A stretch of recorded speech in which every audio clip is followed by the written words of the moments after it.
Hi, welcome to NDE TV. I'm Peggy Robinson. Today's guest is Max Rissman, and he is, did I say it right?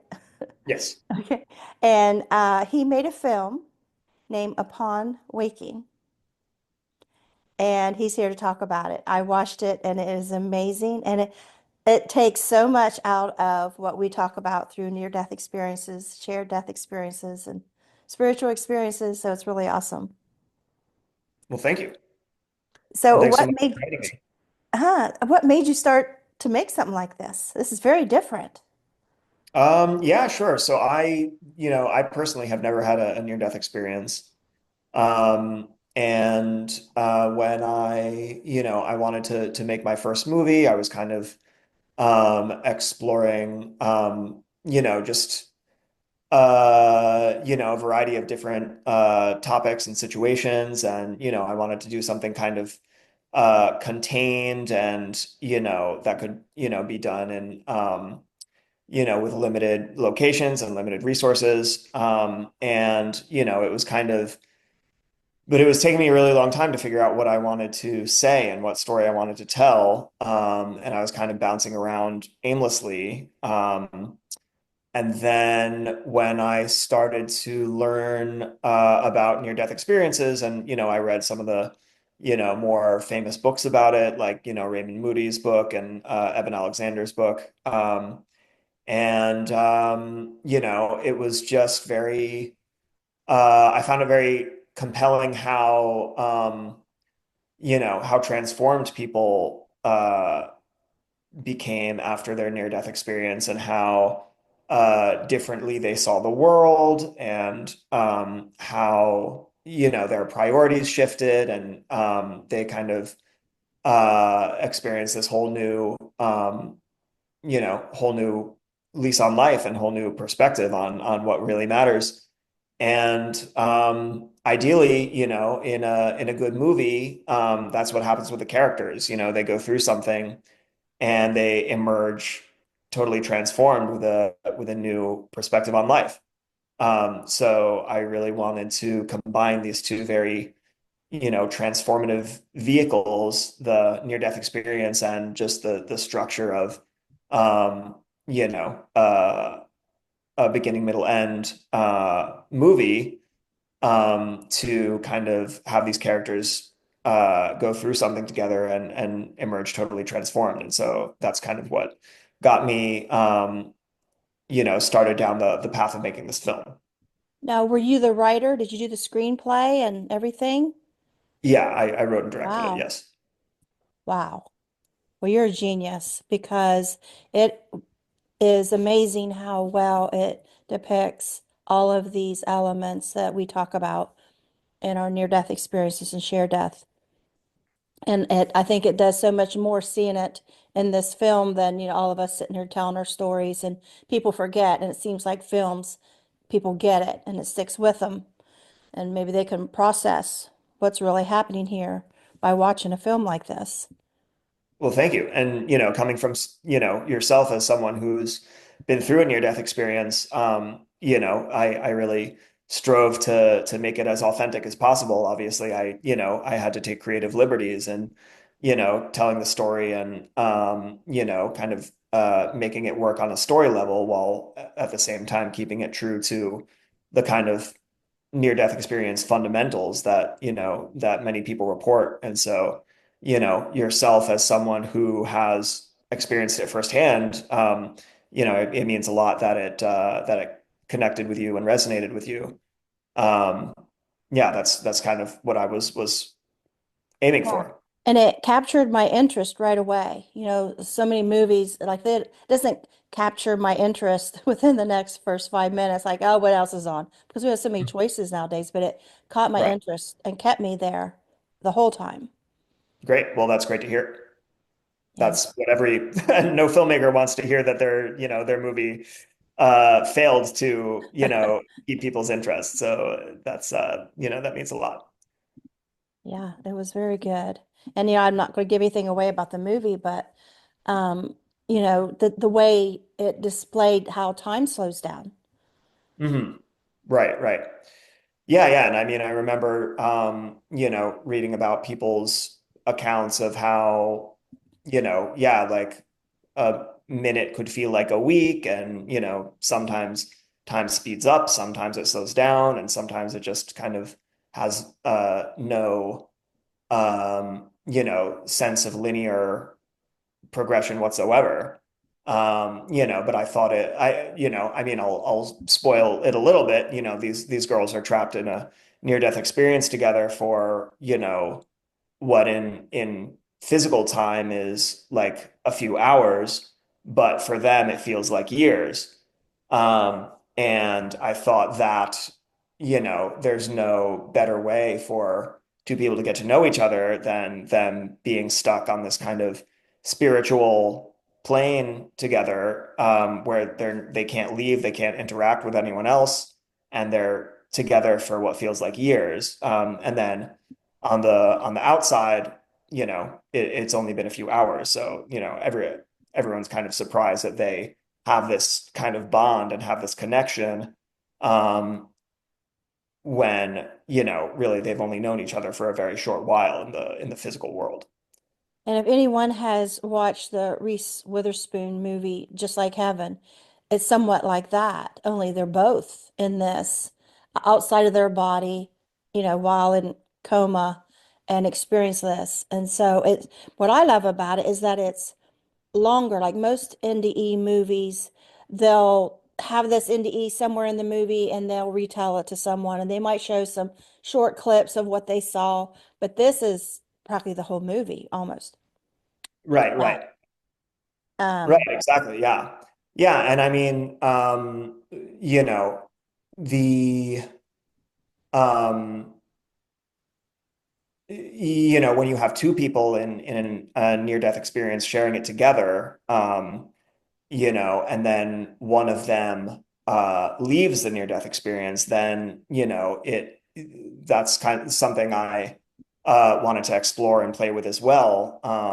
Because it's like this, now this character has this awareness of this whole other reality that, is kind of tempting to return to. And I listened to your experience and your story, and you had mentioned that after your first near-death experience, you felt like, um, there was very little for you in this, physical world, and you felt a desire to return to what felt like a much freer and more expansive taste of reality that you'd only gotten a glimpse of. So it is kind of interesting how, from what I've heard and read about a lot of people who go through NDEs, they, um, they're conflicted about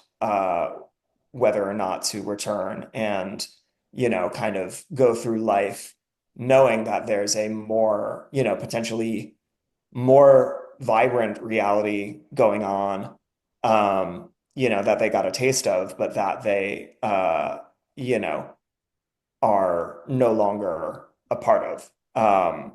Yeah, at least until they leave their bodies again.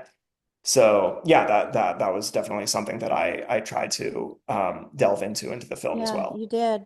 And I call it romancing the stone, like stone being the gravestone, that ideation of wanting to be back there, like we just got a taste and what more is there? And when life gets hard, you start thinking, is it better? And it's something we constantly have to work with and realize this is our time and time is short here and do our purpose and, all those things. Right. Yeah, exactly. And I like that it delves into the shared death experience because I just had an interview the other day. I posted on here that a lady had an NDE, but then right after that, she started having these shared death experiences with her sister who was dying of cancer, and she Hmm. was her caretaker. And I noticed it didn't get a lot of views, and the shared death experiences never do get a lot of views. And people don't realize how interesting these are. They just, oh, I want to see an NDE, like I don't want to see a share. I'm like, they're missing it. So I'm hoping this sparks more interest in the shared death experience aspect. And people do Yeah. have shared death experiences in the NDEs too, I know one guy who was in a car wreck and he was suddenly in this tunnel with his wife who died, who didn't come back. And Mm. so he had the Wow. shared death experience with her. And she's like, you got to go back. Their baby died in the wreck, but they had another little boy in the car. She said, you got to go back for him. And a very good story, very believable man. And people will just, I mean, yeah, they love his story. His is great because it's so much about his NDE, but if it's mostly shared death experience or strictly shared death, people just are, I think, dismissing them. So I'm hoping, like say, that this makes people more interested in a shared death because these often happen when their loved one is passing, like maybe in the hospital or hospice, and they start to go with them. Right, right. Yeah, totally, totally. And I mean, th this is a fictional film, Right. but the idea that two people can fall in love in the middle of a shared death experience, when people go through something together, and they feel connected in, for the rest of their lives, and kind of if you go through an intense experience with someone, then you feel bonded to them. And I couldn't think of a more intense experience to go through with someone than, a near-death experience. So yeah, to your point, I definitely feel like if, not only do I hope to, get the word out about NDEs and, how, you know, uh, how um, empowering they are, because after going through an NDE, you're most I mean, a lot of people are less afraid of death because they know that it's not the end, and that empowers the rest of their lives, and gives them a confidence that they didn't have before, but also the possibility for connection is, I feel very elevated. So I definitely want to, start a conversation around that. And I mean, you touched on other things too, like so many aspects of the NDE, and just spirituality, even how we may have some like dark spirits within us that Mm, we're yeah. able to address when we become more conscious and aware of what's going on internally, which, NDEs help us do because when we're on the other side and, there's telepathic communication or, with this situation, but um, we seem to, when we come back, seem to be more in touch with those kind of things, like your film showed that can make connections with spirits. And, a lot of people say, oh, I channeled this and I channeled that and want everybody to believe this was a true thing. When other people are like, well, maybe that was a dark spirit. Maybe that was a demon possession. And there's a lot of those conversations out there. And so there's a lot in that film for discussion. Like I could see this in college classes, even psychology, to where people can take each one of these elements that you brought out as the movie went on for, a full day discussion of each one. And because there are things that exist in our human nature that people just think are taboo or not Christian or, things that they shouldn't be discussing. Right, right. Yeah. Yeah, for sure. I definitely, in creating the kind of, the bad guy, the villain in this film, the villain is kind of their collective self-loathing, which is kind of personified, and I don't want to spoil things too much, but Right. basically, these girls, while they're falling in love and they are, trapped together, just the two of them, um, it turns out that they're not alone because they have, they're confronted by their fears and insecurities, which, kind of take on a personified life of their own. And yeah, I mean, I mean, you probably would know much more than I would, but I've heard about how, people have to confront their fears and in their insecurities and their self-loathing when they, go through NDEs in order to kind of uh you know, move past them and see that that is not what defines them as people, that they're, defined by the life force inside of them and not their you know, baggage. Yeah, and the amount of time they have on the other side to do all that, Mhm. is really interesting. That makes it makes you stay right there on the other side. Right. When me as an NDEer, when I watch a movie about NDEs and we all crave that moment where they're on the other side, but it's so quick and back. But here you feel like you're just staying there. Yeah. That's Right. the Right. realm. If you watch a Western, you're riding on a horse in this desert, or, you're at the ocean in this other film. But here you're on the other side during this film, and you really feel you're in that space, in that realm for that extended period that, you're watching this on this movie. And that's what I really love, that you just stay there and you experience it and you bask in it instead of just quickly out and then onto the story. Right, right. Yeah, yeah. And I mean, as an NDEer yourself, I would be very interested and very curious to hear like, what parts of the film like felt the most true to you and, spoke to you the deepest. Well, my 5-year-old drowning, when I rose up out of the pond and I'm looking down and I see my family below, and, I couldn't communicate. I didn't have anybody with me to share it with, but I seen two boys walking along the road carrying fishing poles, and I was trying to communicate with them. Hey, what are you doing? Where are you going? And finally, one of them telepathically answered me, "Oh, we're running late. We've been fishing. We got to get home." And it's just that feeling of being a ghost and people can't see you and you can't communicate with people, but you're in this, it was all out of body, like this was for these girls. It was all out of body. They were in their home. They're in the one girl's home.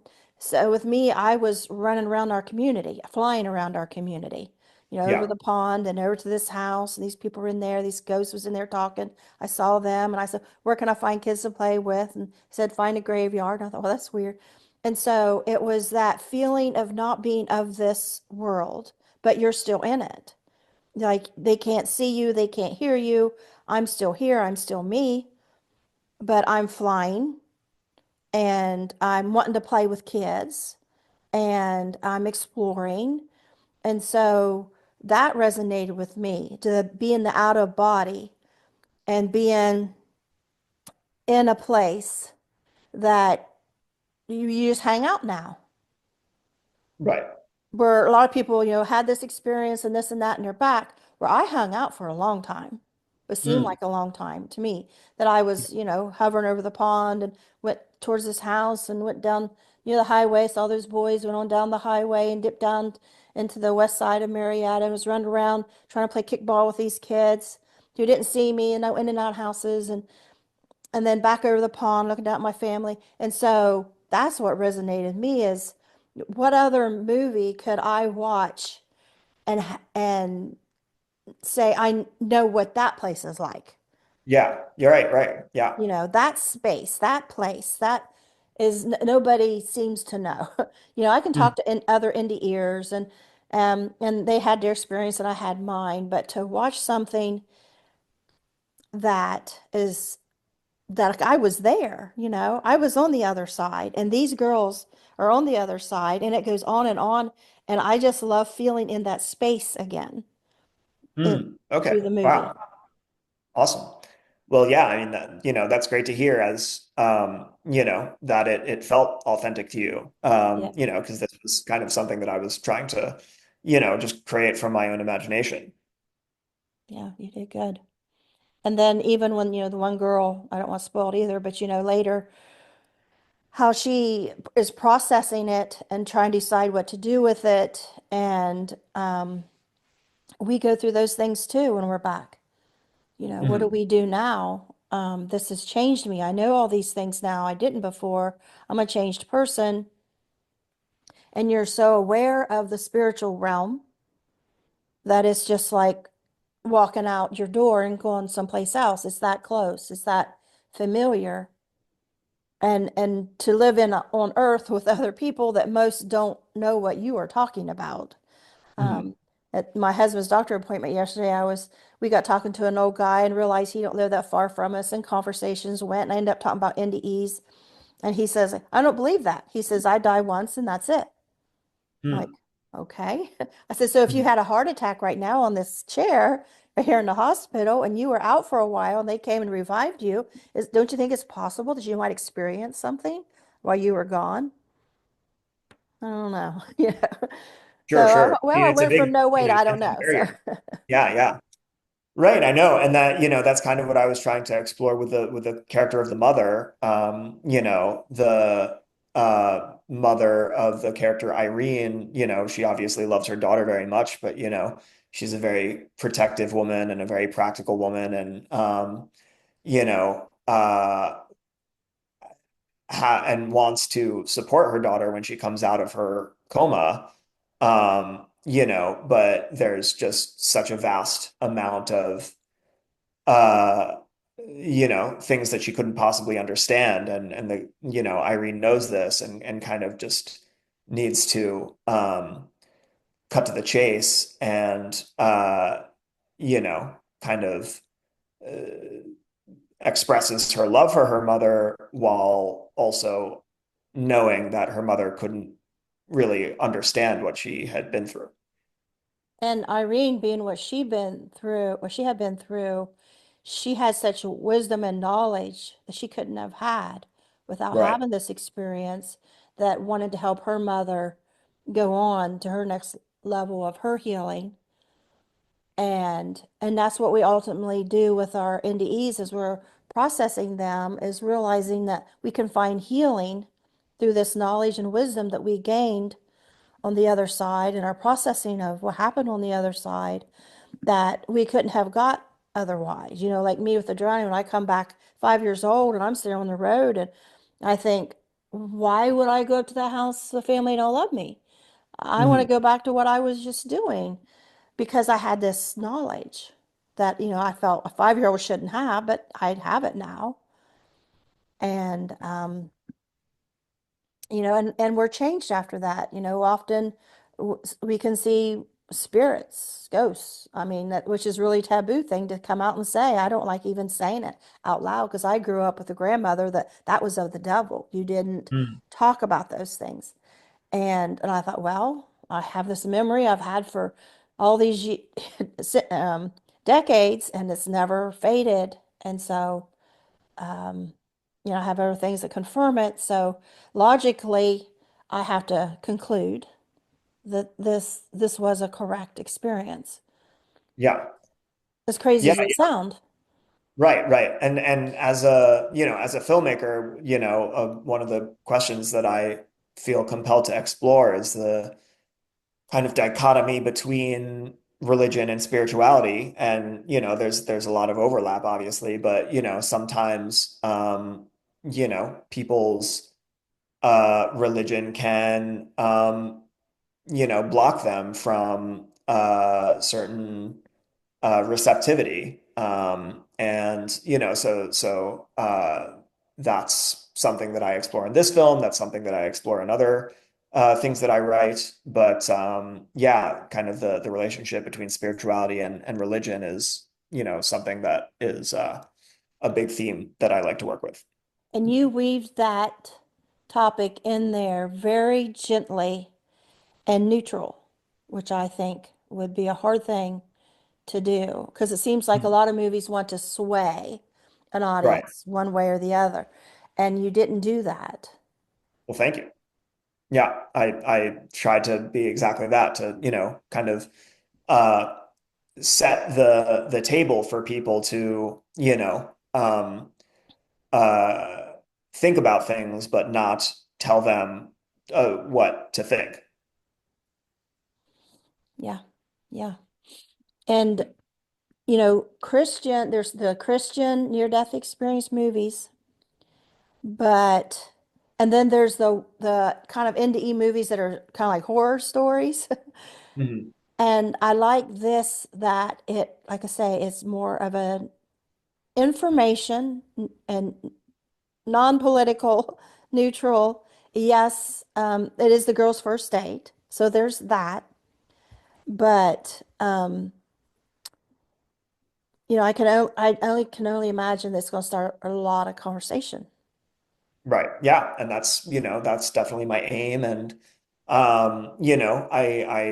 the film, doesn't, work for everybody, but for the people that it resonates with, it really strongly resonates. And, I've taken it to a few film festivals and, people have come up to me afterwards and had some very, you know, uh, moving, things to say and, about how it affected them. And that's always, I mean, kind of the reason why I make films and why, a lot of filmmakers do what they do is because they hope to, create something meaningful to at least someone out there.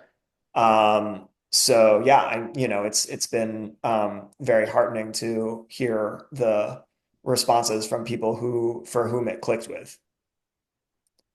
Yeah. Yep. It's very needed. So it'll come out February 14th. Right. So good day for date movies. Exactly. Yes, yes. And I'm going to hold this back to January 31st, correct? Yes, please, please. And so people will have time to find out where they're going to watch it and be prepared for it and get excited about it and start the discussions of anticipation of seeing what we're talking about. And now, where will it start off first being on? Where can they find it? Sure, and I can kind of recap all in an email, but it'll Okay. be on Amazon, it'll be on Fandango, it'll be on Hoopla, and it'll be on cable networks and on the 14th, and then in a few months after that, it'll be on like Tubi and Okay. Pluto and some other kind of streaming services. So, it's kind of um, a gradual rollout, but yeah, I can send you all those details in an email for you to Okay. Now, refer. do you want me to put a link to the trailer in this description when it comes out the 31st? Please. Okay. Uh-huh. Yeah, yeah. Okay. Yeah, I'll send you that link. Okay. And as well as the streaming services and when they'll be Okay. released. Okay. Is there anything else that you wanted to add or that we didn't get to cover? I don't think so, but it was wonderful talking to you, and thanks so much for watching the movie and for speaking with me. Okay. I must tell you, you look so much like my son, Jeremy. Really? Oh Yeah. wow. That's Yeah. another interesting connection. All right. Well, thank you. Cool. Well, thank you so much. Take care. Bye.